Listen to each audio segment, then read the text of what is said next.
Mais regardez.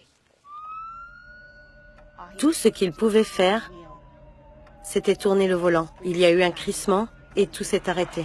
7 juillet 2002, Chicago, Illinois. Un conducteur a perdu le contrôle de son véhicule et a percuté un minivan avec 5 personnes à bord après avoir traversé la borne centrale. Dans le van, il y avait le pasteur Raoul de la Mata, son épouse Elisabeth et leurs 3 enfants.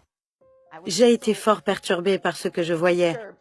Et ma première réaction a été d'appeler le Seigneur à l'aide. Elisabeth et le cadet de ses enfants n'avaient que des blessures mineures, tandis que les 2 adolescentes souffraient de fractures sans gravité majeure. De son côté, Raoul fut téléporté à l'hôpital de Loyola dans un état critique.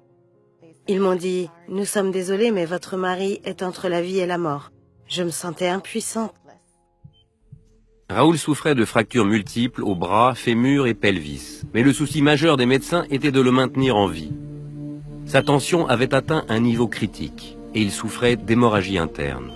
Le docteur Michael Stower était son chirurgien orthopédique principal. Dans le cas de blessures au pelvis, particulièrement dans un accident de voiture, c'est souvent une indication que d'autres organes ont été touchés. Après des heures de recherche, les médecins découvrirent qu'une veine au niveau du pelvis avait été sectionnée. Ils stoppèrent l'hémorragie et attendirent que le patient se stabilise. Au même moment, Elisabeth demanda la prière à leur église. Ils ont prié pour qu'il ne meure pas, qu'il vive, qu'il puisse marcher et qu'il puisse continuer de prêcher. Ce n'est que des heures plus tard qu'Elisabeth fut autorisée à voir son mari, qui oscillait sans cesse entre conscience et inconscience. J'ai été dévastée quand j'ai vu ce que j'ai vu. Je ne le reconnaissais pas du tout.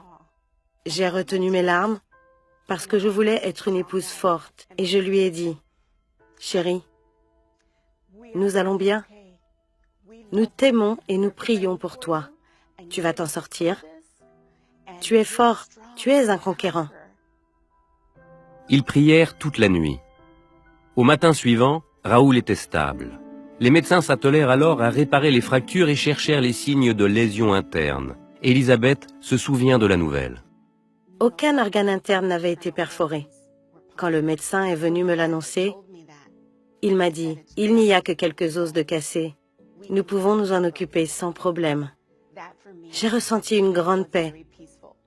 Et j'ai dit « Merci Seigneur, tu as écouté nos prières. » Mais Raoul avait encore une longue et difficile remise sur pied devant lui. Sur une période de 7 jours, il subit de nombreuses chirurgies de reconstruction.